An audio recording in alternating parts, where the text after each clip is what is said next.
You are going to hear about ordinary things, clocks that are really shadows, markets that are really conversations, rules that are really habits, and habits that are really the soft walls of daily life. Breathe in slowly, breathe out more slowly. You are safe. You are here. You are visiting.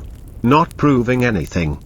You are only passing through a long, ordinary day in the Ottoman world. And the day will carry you like a quiet river. Before we begin, one gentle reminder: the Ottoman Empire lasted for centuries and spread across lands with countless languages, landscapes, and customs. What you will hear is a composite day, a careful stitching of common rhythms from a bustling city, imagine Istanbul, but shaded with details you might also meet in Bursa or Damascus, in Edirne or Aleppo. It is not a single year. It is not a single neighborhood. It is an ordinary day set between the 16th and 18th centuries. Somewhere in the middle of life, where routine is the most powerful law. The night has left a cool film on stone. Wooden shutters hold on to the last of the dark. In courtyards, the leaves of plane trees are still heavy with quiet. Faint light slides between rooftops and domes, and the air is fresh enough to make every sound seem measured and new. The faint call to prayer travels over the chimneys and gardens and tile roofs. Voices answer, not loudly, not insistently, but as if noting a change in the weather. The city stirs because it knows the clock of the sun better than any dial. Pigeons lift and settle again. Somewhere, a door opens with the slow care of someone who has opened that same door in the same way for years. You would think you could rush. You cannot. The rules of morning are gentle but exact. First there is water. A copper ewer tilted over hands. A cool thread on the forehead. The day begins clean. The courtyard fountain talks to itself. Someone sweeps stone with a palm broom, and the whispering bristles are almost the loudest sound in the world. On a low table, bread waits. The bread is a language of its own, a round, a flat, a soft interior, a shell that remembers heat. A small dish of olives is there, and white cheese, and perhaps a dollop of honey that had been waiting in a clay pot since yesterday. There is a bowl of thick yogurt that can be salted or sweetened. Eating is not a performance.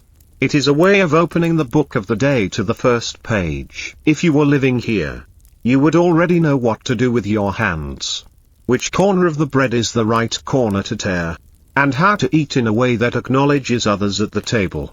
You would not talk much. You would not reach for anything quickly.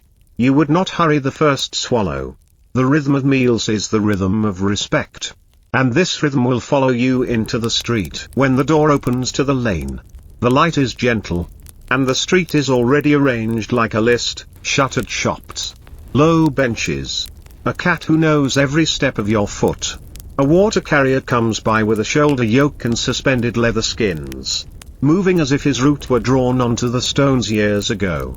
His bell is a soft punctuation mark in the morning. A man in wooden clogs goes past, the small clack echoing against the walls, heading for the bathhouse fires. You would notice immediately that the city edits itself.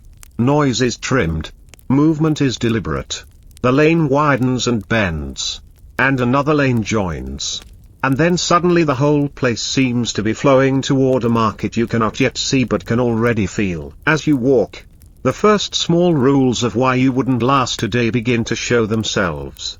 Not harsh rules, but stubborn ones. There are traditional measures for grain, for oil, for cloth. There is a way to carry a bundle on the back so it rests and does not strain. There is a way to greet a neighbor without stopping him from getting to his work. There is a way to stand in a doorway without blocking it. The city expects you to know these ways. Not because someone wrote them down in a book, but because everyone around you moves as if they learned the steps at birth. Now the shutters go up in a rhythm like a row of cards being set carefully on a table. The bazaar opens the way a book opens, from left to right, stall by stall. First, the smell of wood and dust. Then, the smells that mean life: warm bread, sesame, onion, dill, mint. The slight copper smell of coins. the dry clean scent of cotton, the faint sour memory of leather. There is a man who checks weights and measures. And he is not theatrical about it. His job is to make sure the scale is honest. The yardstick is honest. The prices are honest enough to keep the morning moving. He does not argue. He does not raise his voice. He nods and weighs a bag of lentils, prints the result on his face, and moves on. The city believes in him because it needs him to be boring. The guild masters greet apprentices without ceremony. An apprentice sweeps. Another wipes a scale. Another washes figs in a bowl and lets water fall back through his fingers. Workshops breathe to life. The coppersmith daps. Then taps again. A tailor pulls thread from a skein and warms it with his palm. A rope maker lays out fibers like lines on a map. Then twists and walks backward. And the rope becomes the morning's backbone. You would find it difficult to belong in this machine. You do not yet have a stall, a guild, a master, a measure, a regular customer with a regular face. You would not know how to price your goods, or how to fold cloth in the approved way, or where to stand so that you are in your place but not in someone else's place. The city is friendly. The city is also precise. Precision is a kindness here. Precision keeps quarrels from beginning. Coins move from palm to palm with a softness that comes from long practice. The sound is not a clatter but a concentrated hush, metal touching skin. Skin touching metal. You would notice that people count slowly, sometimes twice, sometimes 3 times. Not distrust. Just habit. A habit is a cheap kind of insurance. The ordinary buyer buys ordinary things, onions, a scoop of chickpeas, a wedge of white cheese, a little oil, a handful of parsley. Someone says, "Good morning," and someone else says, "May your work be easy." And both phrases mean, let's continue to do this again tomorrow. The market is not a surprise. It is a promise that tomorrow will be much like today. Near the heart of the market, someone is making dough. He folds and presses, turns and presses, and the dough takes on the gentle spring of something alive. The baker works steadily, and the oven breathes. The tops of loaves darken in the same spots each day, and the bottom of each loaf remembers the stone it sat on. A child comes to collect a loaf wrapped in cloth and walks home with it the way someone holds a book with a favorite story. Spices sit in shallow trays like fields, red that is not only red, yellow that almost glows, greens that smell like the hillside after rain. You would lean over them and think that everything here is a ceremony. And you would almost be right. But the ceremony is not for guests. It is for the day itself. A scoop of spice for the stew. A pinch for the meat. A sprinkle for the yogurt. An herb smacked once with the palm to wake it up. Ordinary magic. People step aside for one another without thinking. A narrow lane becomes wide because someone turns sideways at the right moment. A porter passes with a bale on his back and you can feel the weight by the way everyone else gives him a path as if the path had always been there. You try to copy this. You can copy the step, but not the timing. The timing is the thing you would learn only after months. This is one reason you wouldn't last. Not because the rules are harsh, but because they are invisible and everywhere. A customer lingers at a stall of dyed cloth. Blue depends on who boiled it. Red depends on who kept the pot from boiling too much. Yellow depends on patience.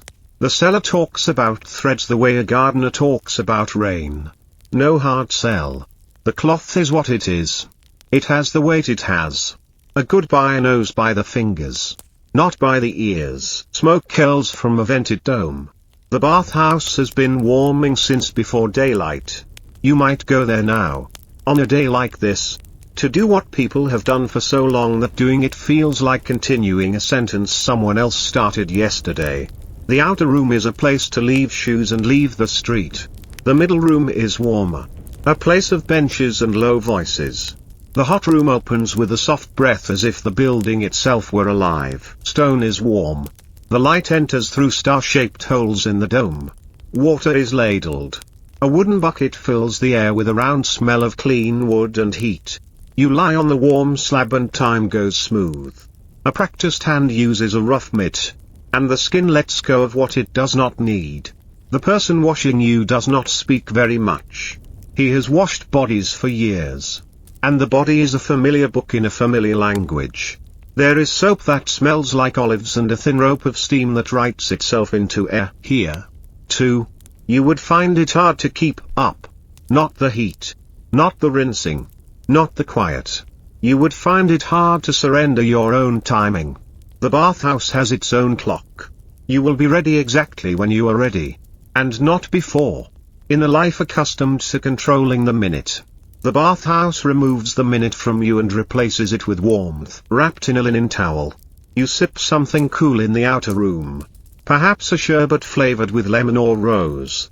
And you sit longer than you expected to. Because the stone benches remember all who have sat on them. And they suggest that you do not need to rush back to the bazaar. The day will still be there when you return. The day waits for people who move properly. The sun climbs. The lanes adjust. Awnings are pulled tight, canopies angle themselves to make narrow rivers of shade. Someone mist screens with water, the droplets learn the pattern of the leaves and hold themselves there. Pigeons pretend to be stones on roofs. Cats arrange themselves like commas. Small pauses in the sentence of heat. Meals take shape slowly. A pot of lentils simmers. A mound of rice rests under cloth. A pan of eggplant settles into oil and becomes tender. Bread. Always bread. Yogurt thinned into a sauce with mint. A pan of onions cooked until soft. So that they can carry the flavor of everything else without announcing themselves too loudly. You sit in a low courtyard on a low stool and the world is a page you turn as slowly as you like. Someone pours water over your hands into a copper basin. The bowl catches the sound and returns it to the air as an echo of water meeting water. Dishes appear. Not many. Not few. Exactly enough for today. You eat in the way people here eat, not to finish, but to join.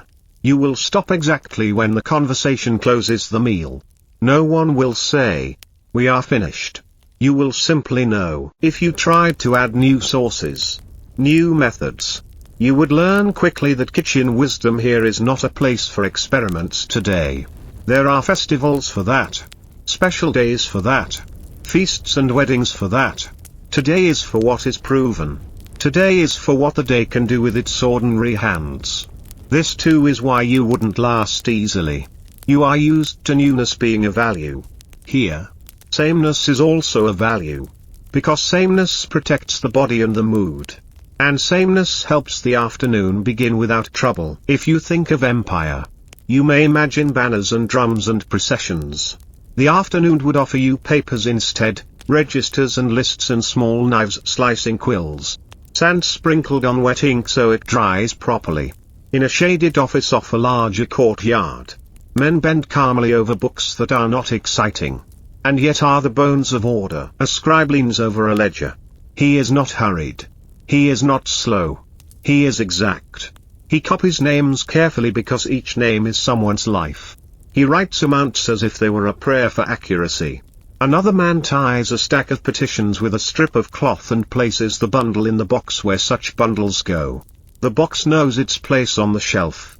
The shelf knows its place in the room. Everything knows where it should be. The city itself keeps accounts in many quiet ways, a baker tracking flour. A tanner counting hides. A merchant noting which caravan has arrived and which caravan has not. The afternoon heat makes thought viscous. And so the city thinks by habit. The habit is, write it down. Tie it up. Put it where it belongs. You would not last because you would underestimate how much paper an empire breathes in and breathes out simply to remain ordinary. In the line of shops where artisans labor, work is slow and proud. A copper basin rings softly when tapped. And the artisan listens.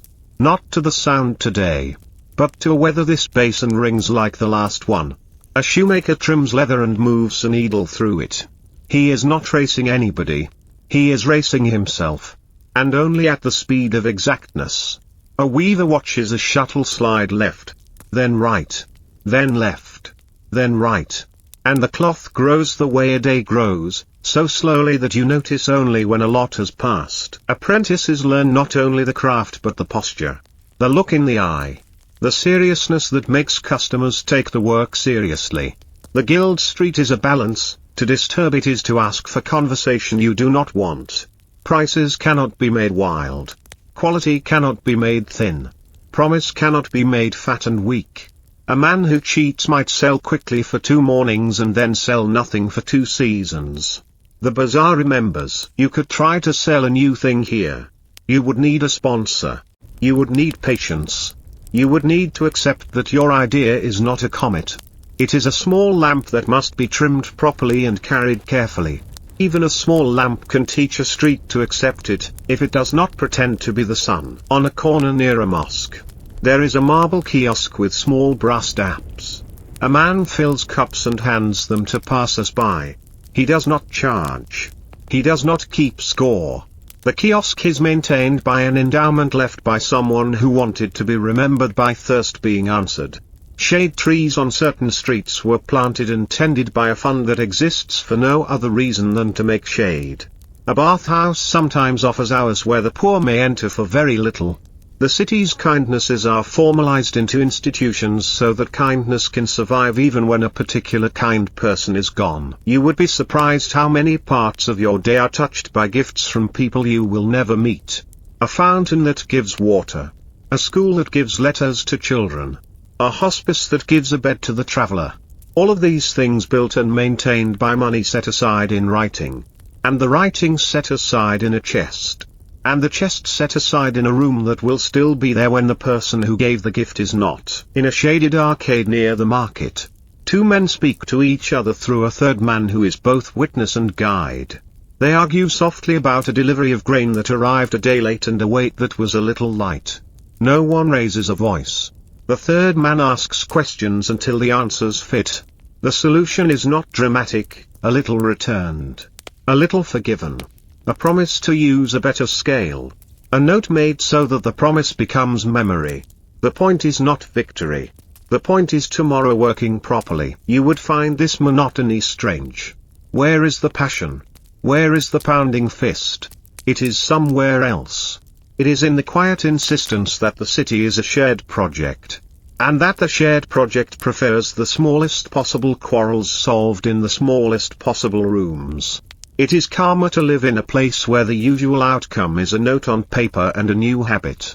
Not a long story told angrily for years. A bench under a plane tree. The light flickers the way it always flickers through those big leaves. A seller of salted cucumbers passes and leaves a small bowl. The air tastes like stone and water. You close your eyes and hear spoons against bowls in a house nearby. Sleep comes briefly and leaves before you quite notice. This is not laziness. This is a designed intermission. The day is too long to play without a pause. If you lived here, you would know how long to sit before it becomes idleness. There is a local wisdom about time that is older than the modern clock. Work intensely when it is best to work. And then step away before clumsiness arrives. A city that understands this will last a long time. A visitor who tries to push without understanding the grain of the hours will tire early and make mistakes. Back in the kitchen. Jars line a shelf. Vinegars hold cucumbers and peppers and cabbage and turn them into something both sharp and gentle. Syrups hold fruits until a winter afternoon can taste like a summer tree.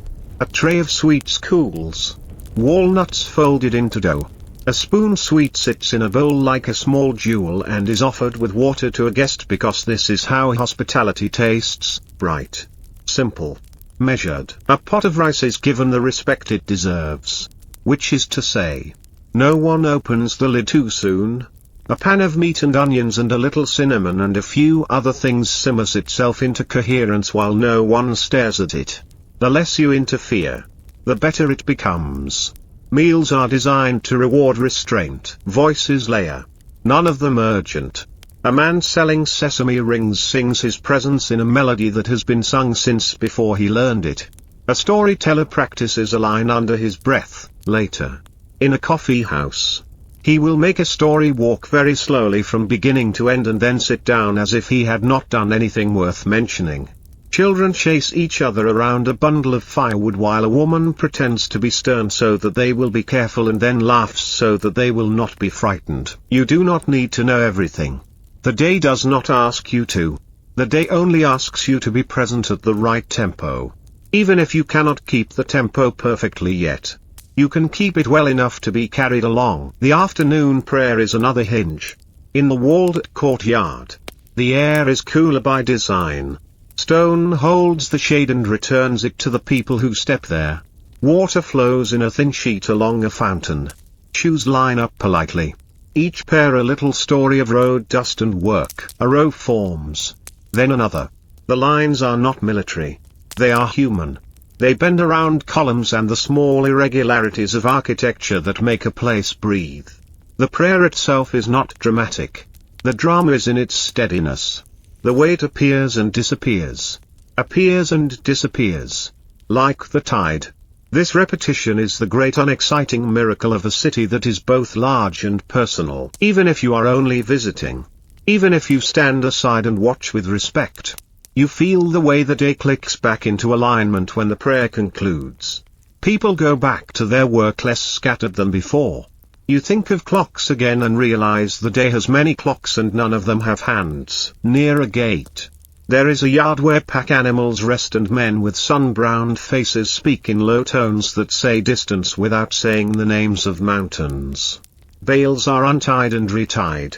A man touches cloth and can tell you where the dye came from and how many rains fell that season. Another smells spices and knows which route was taken. As if distance leaves a flavor that the nose can count. A clerk with a small desk records arrivals and departures. He does not look up often. He does not need to. He recognizes voices. Straps. Knots. Handwriting. The caravan yard is a bridge made of habits. You might wonder about danger. There is danger.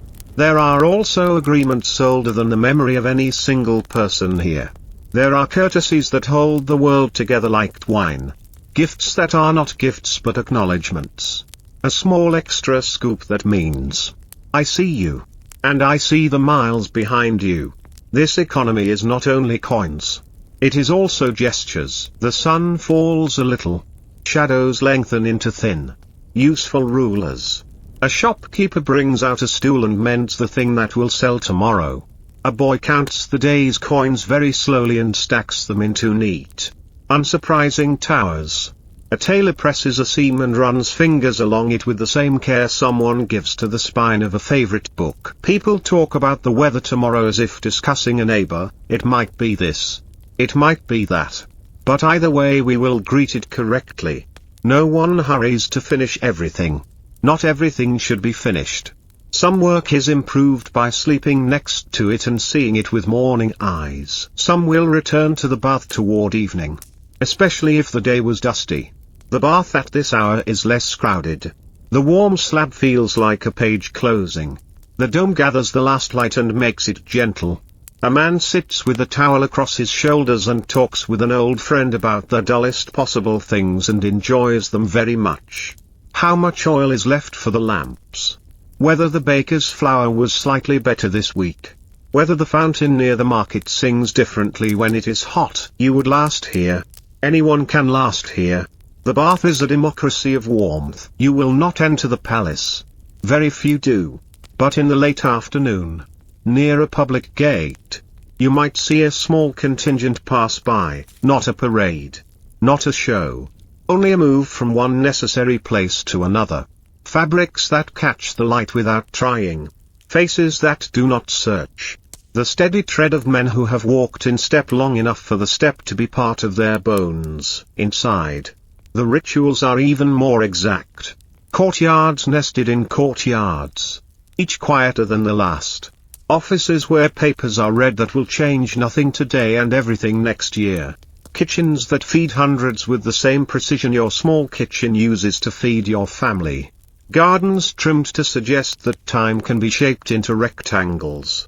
Water whispering in channels because someone wanted the sound of water to be present even when the wind is still. You stand outside and understand that the empire is not a single building. It is the agreement that the building should exist.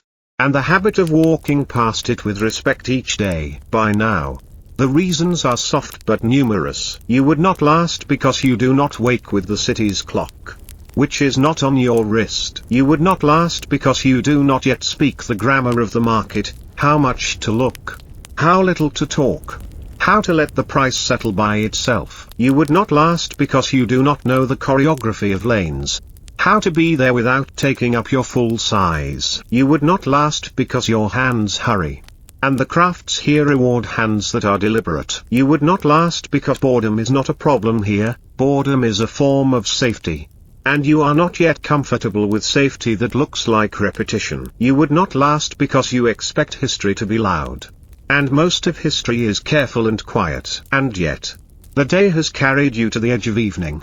You are still here. Perhaps lasting is not a test. Perhaps lasting is the result of copying the day so faithfully that the day decides to adopt you. Shops close with the reverse rhythm of morning. Shutters come down one by one, like lids. The air cools, and with it comes a new smell that is both bitter and sweet. Coffee. The small cups are set out like tiny white bonds. A long-handled pot sits half in and half out of the coals, and the surface of the coffee grows a thin skin that folds over like a blanket. Sugar waits in a bowl. Someone taps the rim of a cup twice, a signal to no one in particular that the coffee is ready for someone in particular. Benches fill in a modest way. No one rushes to be the first to tell a story. The storyteller sits, and if he has a beard he might smooth it once as if smoothing the fabric of the evening. And he begins in a voice that refuses drama even when the story contains it. His art is to move slowly enough that a tired mind can walk beside him without tripping. You hold the small cup.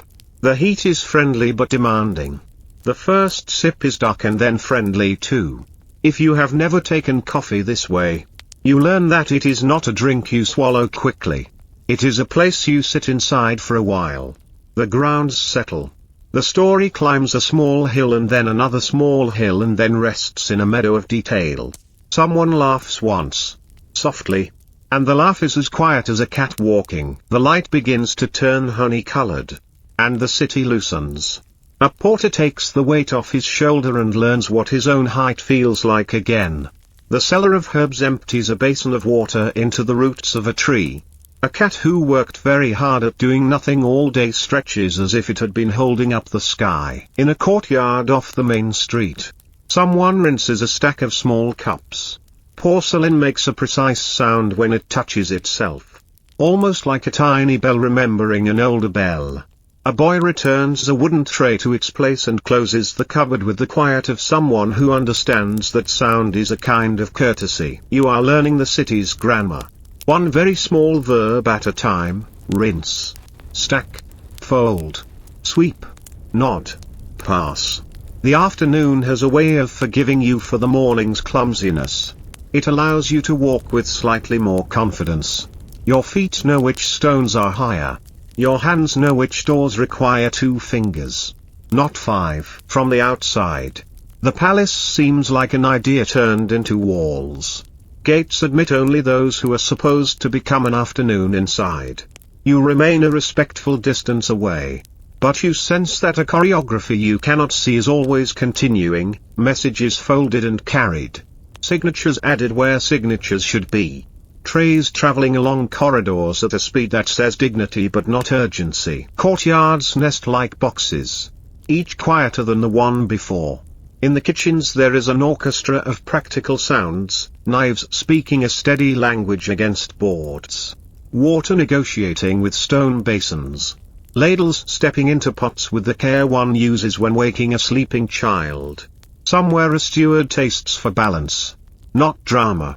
A little salt returns steadiness to a sauce and then the steward sets the spoon down as if ending a sentence. You would struggle here because the ritual is not designed to show itself. The palace's power is to make precision look like air. If you cannot see it, you cannot mimic it. If you cannot mimic it, you cannot belong to it. The lesson, offered from behind those walls, is simple: repeat until poise is the same thing as breathing. Beyond the gate, roofs are glazed in colors that catch the late sun and return it softened. Tiles fit next to tiles with a kindness that is not loud. Patterns repeat the way a lullaby repeats. A man can stand for a long time and look at a border of flowers painted on stone and feel his shoulders letting go of weight he did not know he carried. Cloth drapes exactly as cloth should. Nothing shows off. The glory here is the absence of effort. If a curtain moves, it is because they needed to move. If a ribbon is tied, it is because the ribbon is happier tied. You understand why people write poems about gardens rather than theories about them. The arithmetic of beauty is all ones and zeros, one leaf, one tile, one shadow, one pause, then emptiness where something could have been but wisely was not. The city beyond the palace goes on with its ordinary heroics. A shoemaker threads his last needle of the day. A cart creaks toward the quarter that always needs firewood. Two neighbors lean shoulder to shoulder and measure, without speaking, how far the sun still has to fall. Someone hangs a lamp for the evening and decides where the flame will look best when it begins to speak. You pass the window of a calligrapher. His lamp is already lit though the sun is not yet gone. He tests the point of a reed pen on a scrap of paper. The letter he writes looks like a slight bow, like the beginning of a greeting. He is not writing a document that will change anyone's life. He is practicing the way a musician practices scales. Not to impress but to be ready. It is a quiet ritual of readiness, which is a kind of respect for tomorrow. A fountain in a small square keeps a steady voice. People approach and wash hands and faces. And each movement returns the body to its proper outline after a day of blur. Water is not only cleanliness, it is a rehearsal for calm. Drops slip from fingers. And the stones remember all the other afternoons when men and women stood here and let the coolness correct them. Lamps in doorways wake one by one like stars deciding to attend a small gathering. Oil accepts flame graciously. Wick curls into a little question mark and then relaxes into an answer. Evening steps over the city the way a soft blanket steps over a sleeping child. The sky becomes a long silk of gold. Then a slow silk of rose. Then a thin silk of grey. Roof lines grow thoughtful. Chimneys stand like hands not quite raised. Domes float. Minarets sketch the last thoughts of the day onto what remains of light. No one claps for sunset. Sunset does not need applause. It is the most reliable generosity in the world, always different. Always itself. You stand and look. And you feel the day whisper. Thank you for participating. Inside a home, someone trims a lamp. Someone else straightens a cushion so that the cushion can keep its promise to the body. Bread is wrapped against night air. A plate of olives is covered. A small garden pot is moved 2 fingers to the left because 2 fingers to the left is how it wants to be for evening. Shoes are arranged palms down to the floor, like little boats pulled onto a safe shore. A shutter is set to the degree of open that lets in air without letting in gossip. The house is not defended, it is composed. This composition is the craft of ordinary people who understand that peace is not an accident. A woman sends a child with a covered bowl to a neighbor, a portion of stew, because the pot made a little more than needed. The child carries the bowl with 2 hands and the seriousness of a messenger between small kingdoms. At the neighbor's door, the exchange is both simple and ceremonial, a greeting, the bowl, the thanks, the promise to return the bowl later with something of their own inside. You would not last because you do not yet belong to this economy of bowls. In this system, interest is paid in soups. Debt is softened by pastries. Wealth is counted in the number of times your door has been knocked by kindness. In a quiet alcove of a coffee house, the long-handled pot leans into coals as if warming its hands. The grounds bloom and sink. The surface glosses over and then ripples with a small breath. Cups are warmed not by flame but by proximity. Sugar waits patiently. A suggestion, not an order. The first sip asks you not to rush. The second sip calls you by your name. The third sip teaches you how to be a guest of your own breath. Men sit shoulder to shoulder without crowding. Someone mentions a weather pattern from another year as if he had just returned from visiting it. Someone else observes that figs this season taste like last year's figs, which is a comfort. cards. If they appear silently. Dice are rolled inside a cloth so that they remember gravity without attracting too much attention. The storyteller begins without announcing a beginning. A character is introduced as if he were an old friend met again. And the room nods because the room remembers the type. A journey starts by not starting. The first distance crossed is from the first word to the second. A small laughter arrives at the right time and then returns to its source. Even the jokes go to bed early. You are not here to stay awake. You are here to be kept company while drifting away. The voice never touches the high notes. It slides. It leans around corners.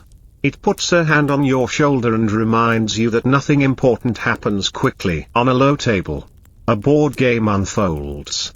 Backgammon pieces land with the sound of soft teeth tapping. The game itself has drama hiding in it. But the players keep the drama folded up. A move is made. A reply is considered. A small nod is a satisfied shout. Reduced to its right size. Time is a partner in the game. Not a judge. A boy fetches more water because night grows thirsty. The jug is cool against his forearm. He hears a song from another coffee house drifting across the lane and matches his steps to it without thinking. Outside. A donkey sighs in its sleep, when the night deepens. Men with staffs walk the lanes. Not heavy-footed. Not theatrical. They stop now and then to speak with each other in voices that keep the dark calm. A lamp on a long pole helps the staff find the edge of a stone. The watchers do not hurry. The point of watching is to be present. Presentness has its own speed, which is slower than worry and faster than indifference. You would not last here because you do not yet trust a city watched by men who do not look like soldiers. But the truth is that order is mostly the absence of trouble, not the presence of force. The watchers are good at absence. They water it like a plant. Night in this city is not a command. It is an agreement. Doors close softly. Conversations choose the lower shelf of the voice. A man who has had good fortune today chooses a shorter path home so his fortune does not become someone else's misfortune by waking a baby. Lamps are shaded so light is enough but not too much. Windows prefer a narrow opening. Like eyelids half closed. Curfew is a shape, not a cage. In some quarters, coffee houses shutter earlier, in others, a lantern hangs longer if a storyteller has earned it. The understanding is not written on a sign, it is written on faces that meet again tomorrow. You would not last because your timing is still from somewhere else. But night is patient with you. It forgives, it teaches. A final saucer of something sweet comes to the table, a sliver of pastry. A spoonful of fruit preserved in syrup. A slice of melon if the season agrees. Salted seeds click lightly between teeth. The smallness of night food is on purpose. It tells the stomach to rest without making the senses feel abandoned. In a corner, a kettle ticks itself towards silence. Someone braids a length of string, just to feel the sensation of making order from strands. Someone picks up a reed pipe and breathes a line of melody that asks for nothing and gives everything a place to sit down. Outside, the lane's cool. Heat stored in stones all day exhales in a long, contented sigh you can almost hear. The city smells like bread that is asleep and water that is awake. A dog patrols without an agenda. Two cats exchange a glance that says, we own the hours between now and dawn. But we will not abuse them. A single cart passes. Its wheel wrapped in cloth so the wood will not wake anyone. A man pauses at a fountain and drinks directly from his hand. He thanks the water by placing his palm gently against the basin for a second, as if dedicating his pulse to it. The fountain continues its eternal sentence. Unbothered. In a household of several rooms around a small court, people arrange themselves into the right shapes for sleep. Mattresses are unrolled onto platforms. Cushions become pillows. Then remember they were pillows all along. A mother checks the angle of a shutter and confirms that the angle is the innocent angle, not the gossip angle. A father says nothing but rehangs the lamp wick because the wick has opinions that must be respected for tomorrow's sake. A child, too awake, is given a story so slow that the child's eyelids become thoughtful, then cooperative, then faithful.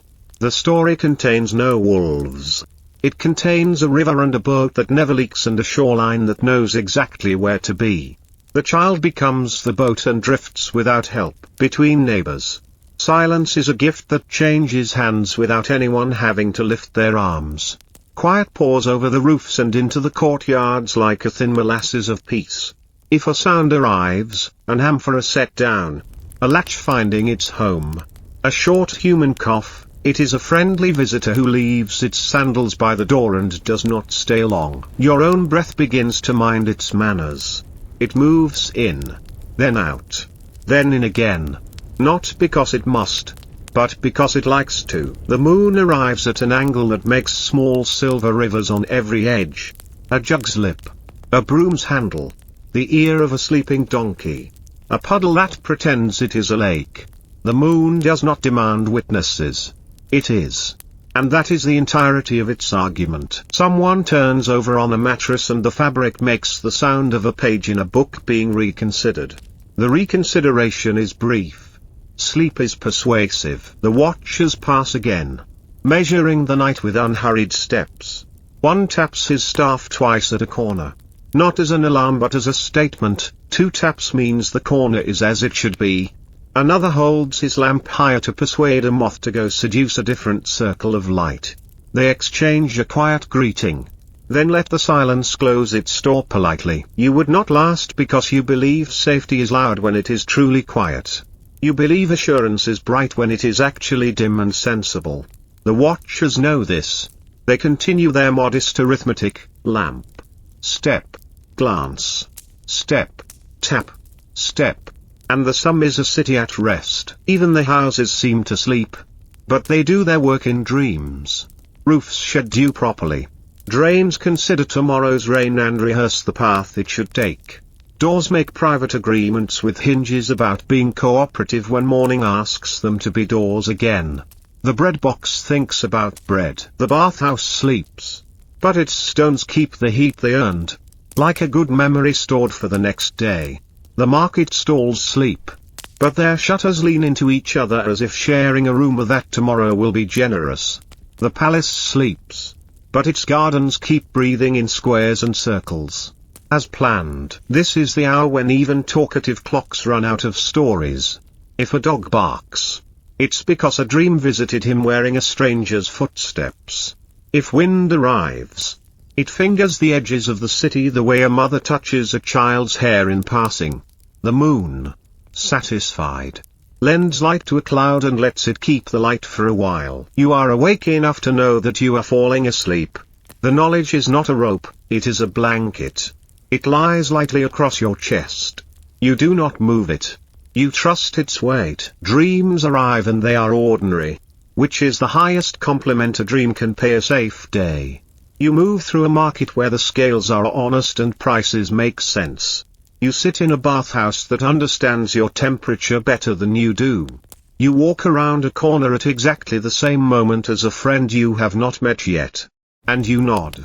And the nod is all that is needed. A city that has accepted you into its streams has almost adopted you. Somewhere close to morning, a baker ties on an apron and the first fire behaves itself. The oven murmurs.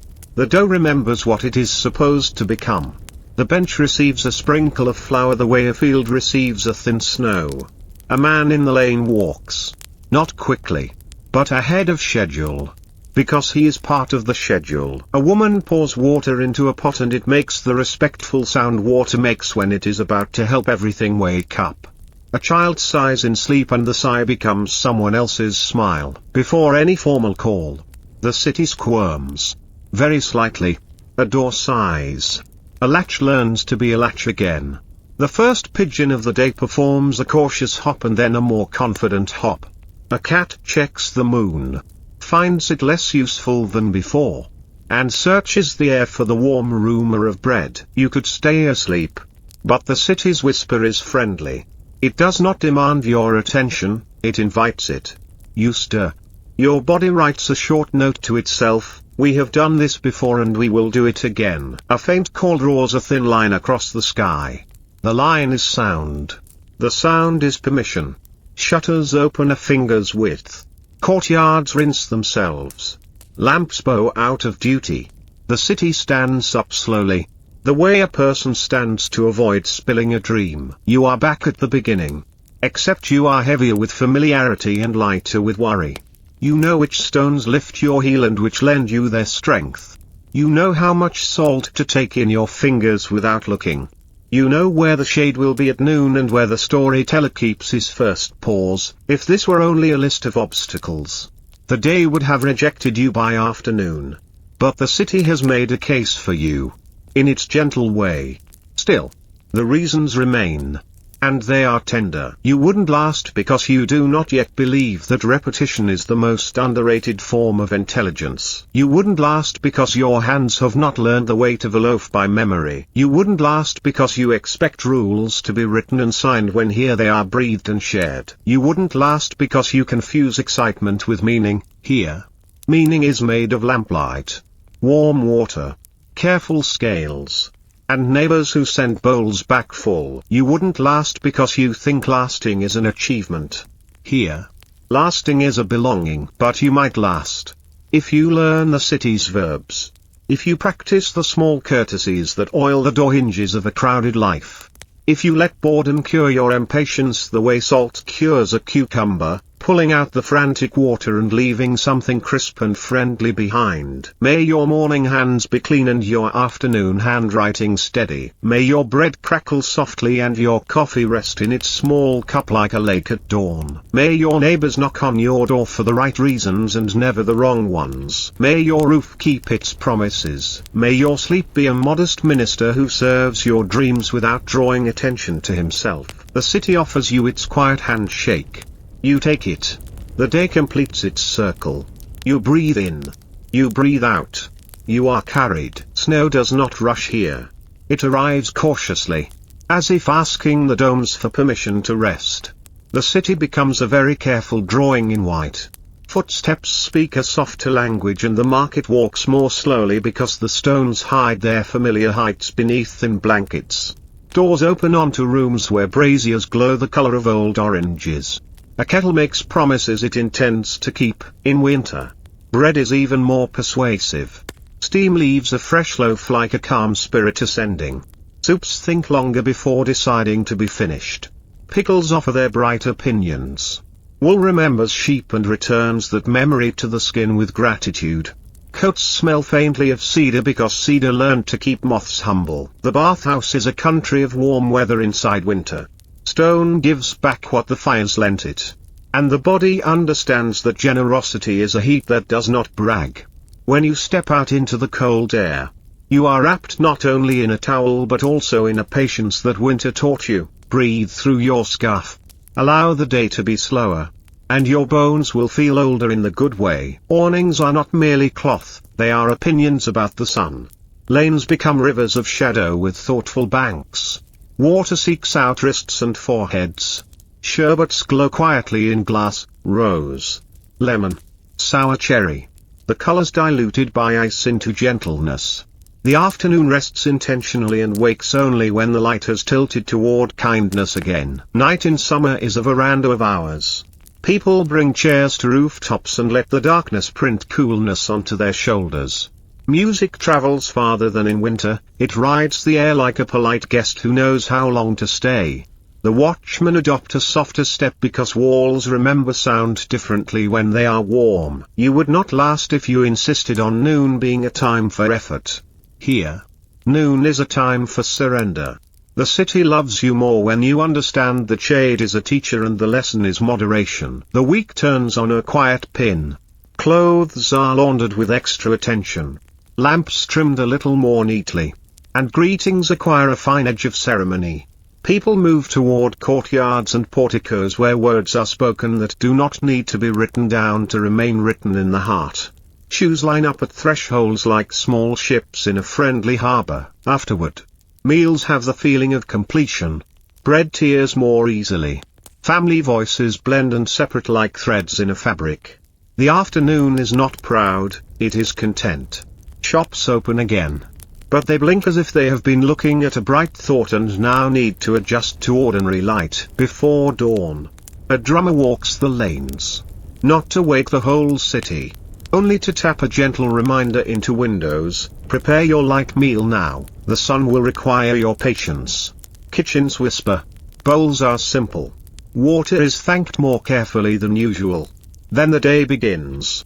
But with its appetite tucked in like a child under a blanket, the market speaks more softly. The bathhouse shortens its conversations. At sunset, the city exhales together. A lamp is lit. A date is split. Water returns with the courage of a friend who never stopped believing in you. Tables widen. Sweets appear with a saintly look on their faces. Night prayers stitch the hours into a modest garment of gratitude. Even the coffee tastes different because the tongue remembers absence and then greets presence like a relative returned from a long road. You would not last unless you learn the mathematics of restraint. Here, subtraction reveals a new kind of addition. He arrives when the moon is still interested. Flour is a small weather system that snows whenever he decides. Yeast is a companion who demands respect without raising its voice. He folds and waits. Folds and waits. And the waiting is the main verb of his craft. The oven inhales, he gives it a reason to exhale. At the first light, the street smells like a sentence you wish would never end. He counts by touch. The loaf that is not ready feels like a promise. The loaf that is ready feels like a fulfilled promise still warm. He does not announce pride. Pride would dissipate like steam. He simply places bread into the world and lets the day figure out how to be grateful. Leather skins dark as late soil. A yoke across shoulders that have learned to be steady even when streets are not. He knows which courtyards wake early and which wait for the second bell of bird song. His bell is not urgent, it is punctuation. Water glows in copper cups. And the first swallow makes the second swallow patient. He sees the city in thirst units. A lane is 3 cups long. A climb is 4 cups uphill and 2 cups down. He judges weather by how quickly gratitude empties a bucket. On very hot days, he becomes important in the way that ordinary saints become important. He appears exactly where he is needed and leaves as if he had not done anything remarkable at all. His desk is a threshold between mind and motion. The reed pen drinks ink, the paper listens better when he slows down. Each letter has a posture. Like a person brought up to bow at the right angle. Black line on white field. The oldest theatre in the world. He rehearses curves until they remember to be themselves. He can write very fast. He chooses not to. Speed provokes mistakes. And mistakes provoke apologies. And apologies are expensive. Instead he wants silence to recognize itself in the shape of letters. He ends a line when the line has ended him. Not before. He sweeps until sweeping becomes a form of reading. Dust writes little messages on the floor, he learns to interpret them. The door opened here. A customer waited here. The master stood here thinking. He watches knots. Listens to thread. Tests oil between finger and thumb. His first tool is not a hammer or a needle, it is attention. You would not last because your attention wants louder rewards. But the guild knows that a day full of small victories is a safer day than a day full of one large triumph. Green beans become brown like the evening becoming night. The pan is never left alone, it resents neglect. A hand stirs in circles that announce patience to the room. The first crack is a polite cough, the second is a door opening. He stops at the correct moment not because the beans beg him to, but because he has a contract with restraint. Later, cups will tell stories nobody has to hear all the way to understand. Scales are leveled before the morning can be considered official. Weights know their identities and keep them. A stick measures cloth, but the cloth also measures the seller. You can tell what kind of day it will be by whether the scales pans rest without rocking. Numbers here are not instruments of conquest, they are instruments of fairness. Fairness, extended long enough, becomes trust. Trust, extended long enough, becomes comfort. Coins move with dignity. They are thin events crossing borders between hands. Counting happens without theatrics. A price that is too low insults everyone. A price that is too high makes the day suspicious. The correct price is the one that will still feel correct tomorrow morning. Receipts exist. But often the face is the receipt. The memory is the ledger. The handshake is the knot in the string that keeps the bundle from opening by mistake. Boats are letters written by oars onto a blue page. Men stand with nets that have learned to be generous when wind is kind. Fish think simple thoughts and these thoughts become breakfast somewhere inland a few hours later. The water takes the first color of the day and teaches it how to dance. On a small pier, ropes talk quietly to wood. The city looks back at its reflection and finds the reflection less critical than a mirror. Gulls negotiate air rights. A woman pauses with a basket and becomes a statue without trying. Later, small craft carry people as if carrying news. The ferry is a shared table, strangers face each other and borrow scenery without asking. Someone unwraps bread and the air approves. A student watches light climb the side of a building and understands mathematics more deeply than before. The shore arrives not because the boat hurries, but because patience is faster than impatience when measured correctly. Light goes ash gray and boats become silhouettes practicing humility.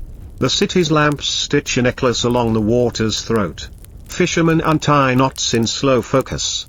Nets sleep like tired cats. The water refuses to be finished with its subject. It keeps speaking in a language that is always about tomorrow. Streets are shorter. Sky is larger. And the market knows the names of its onions. Horses understand their owners better than in the capital. A river makes one wide curve near the mill and the mill understands that curve is a long-standing agreement. The mosque is not enormous, it is precise. The bathhouse is not grand, it is sufficient. The coffee house has only 4 tables and a bench that could tell you the history of the village by pointing at stains. News arrives on the back of a cart and unrolls itself across the square like a rug. People step around it, comment, and get back to the serious business of being ordinary. In the fields, grain moves as a single animal when the wind visits. Olive trees resemble elders who do not need to change their minds often. Children know 3 kinds of mud by taste. The school teaches letters.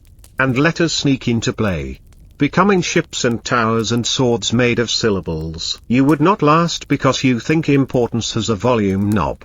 Here, importance is a rhythm: seed, rain, weed, harvest, store, share, rest, begin again. In a side street, a small wooden door opens into a courtyard where water specializes in calm. Candles have their own agenda.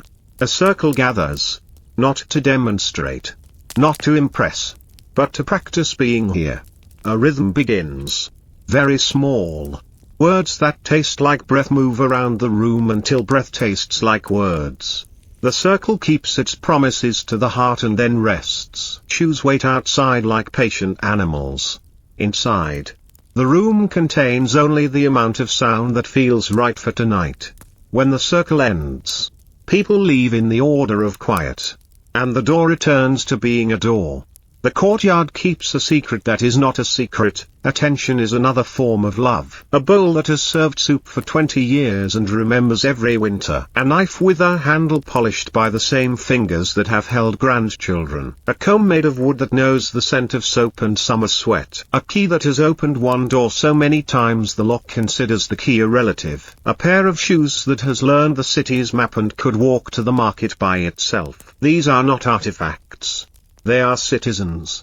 The day would feel unregistered without them. Hospitality here is not a performance, it is a language with a small vocabulary used perfectly. A door opens to the degree that matches the hour. A greeting arrives at the height that matches the guest. A bowl appears, not to fill a stomach only, but to fill the space between 2 people with something warm and cooperative. If you decline in a way that thanks the bowl for wanting you. If you accept as if the bowl had been waiting specifically for your hand since morning. The host is not a hero, the host is a translator between hunger and kindness. It never grows dramatic. Men with staffs pass, set the scale of silence, and move on. A shutter clicks. A moon changes its mind about a cloud. Somewhere a late pen scratches one more word into a letter that will travel tomorrow. The city is the same city and also not the same city. The way a person is the same person from one breath to the next and also slightly reborn. You might last after all. If you learn how to leave the day alone when it asks to be left alone. If you let quiet oversee you the way a careful elder oversees a child's nap.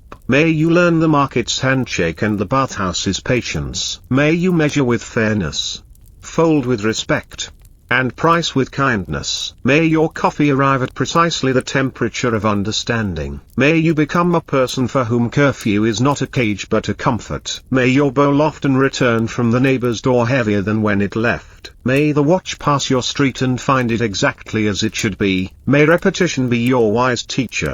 And may boredom be your ally, not your judge. May you last, not by force, but by fitting, softly, quietly, steadily, into the day that already knows how to carry you. The road approaches the city as if the city were a patient friend.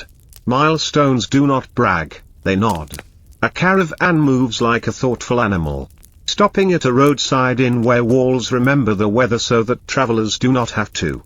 The keeper of the inn offers water first, questions later. Hooves soften into straw, shoulders loosen, and the world contracts to a courtyard with a well. At dawn, the city appears not all at once but in polite layers, gardens, small houses, workshops, then domes and slender towers like lines of poetry recited under the breath. A gate shows itself. It is not a challenge, it is a threshold. On the other side, bread is already persuading the morning to be kinder than yesterday. You step through and become part of the sentence the city is writing today. You would not last here if you mistook thresholds for destinations. In this world, doors teach patience, arrive, pause, breathe, then belong. Students fold themselves around low desks. A teacher unrolls a text that knows how to behave. Reed pens glow a quiet black against the page. A boy mouths a line until the words accept him. Another rehearses the curve of a letter the way a mason rehearses the arc of a doorway.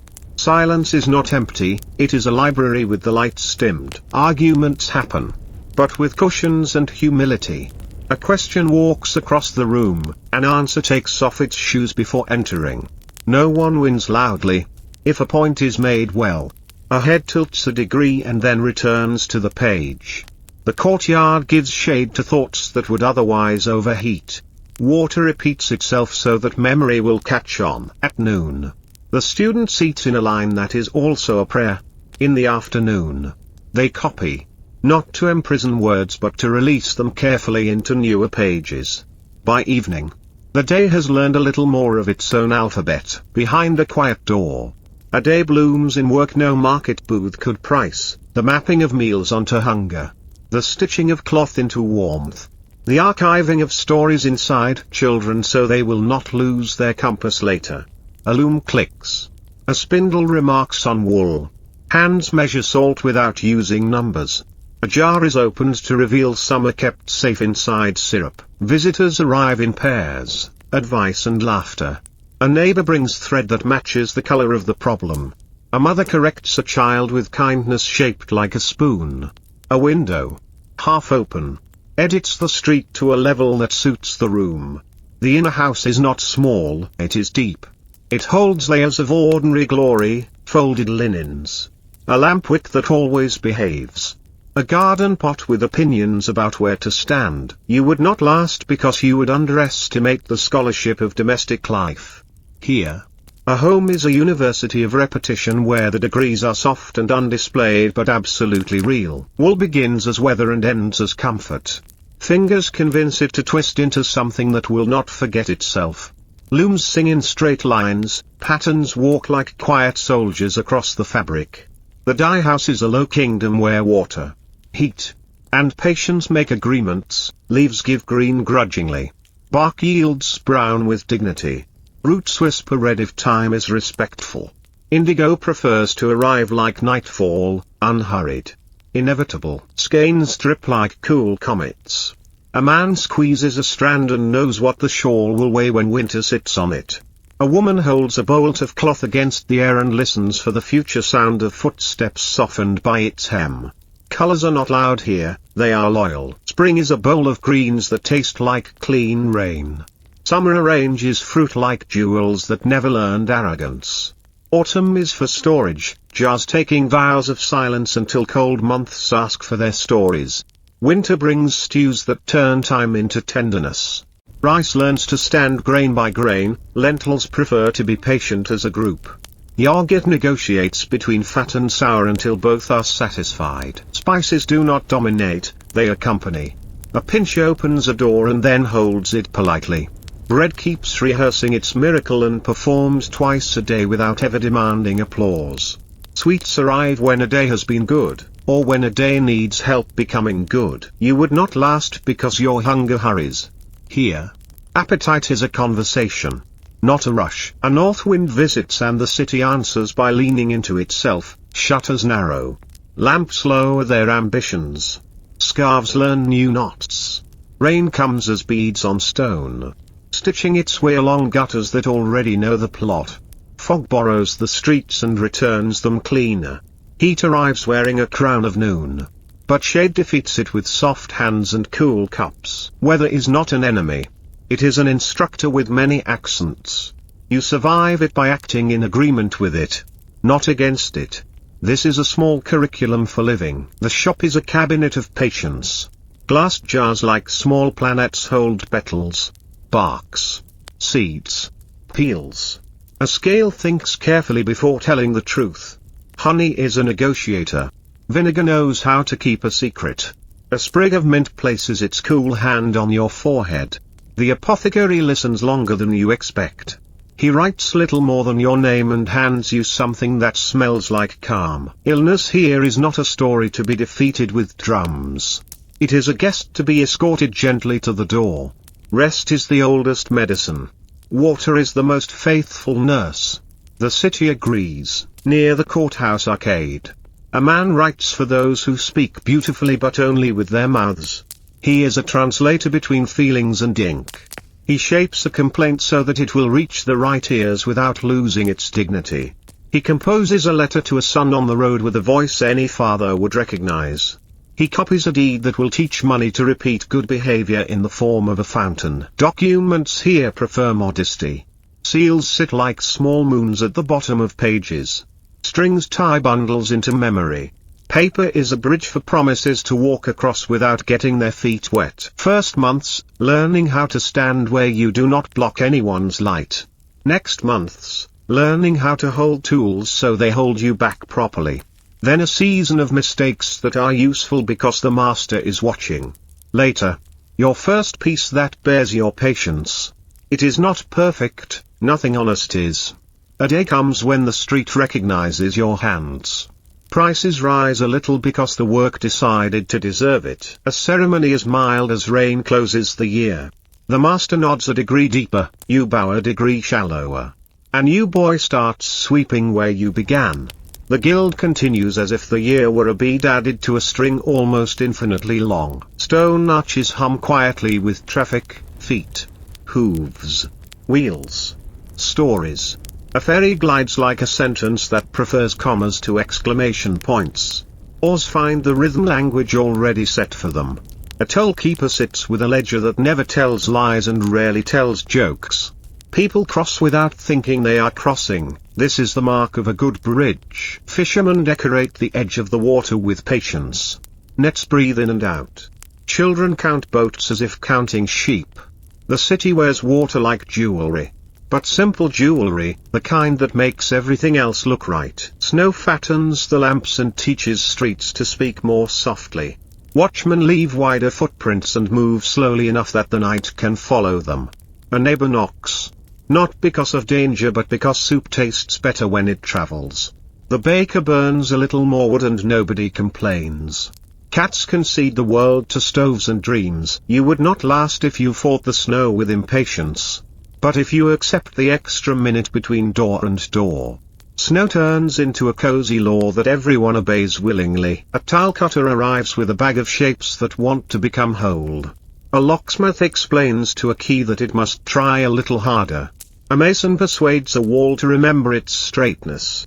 None of this is glory, all of this is peace. The city stays itself by agreeing, every day, to be mended. Tools sleep in the afternoon, then wake at the sound of work calling their names. Nails behave when hammered with respect.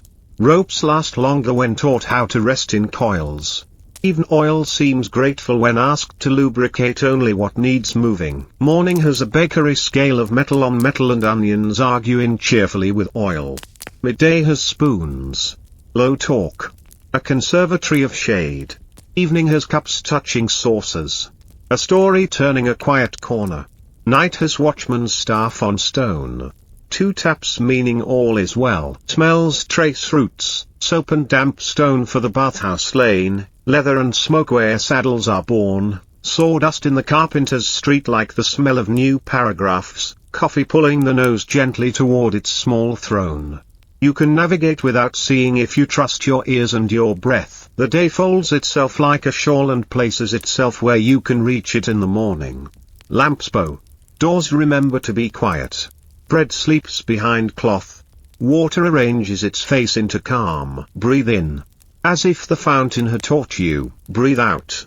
As if the city were grateful. Let your shoulders learn from old stones how to rest. Let your thoughts become benches in a shaded court. Let the watch pass, it will not need you. Let the markets close, they will open for you again. Let the coffee cool to the exact temperature of forgetting. Let the domes hold the sky in place while you sleep. If you stayed, you might last after all, not by conquering the day, but by letting the day carry you. For now, you are only visiting. Visit the quiet. Visit the breath. Visit the soft arithmetic of ordinary safety.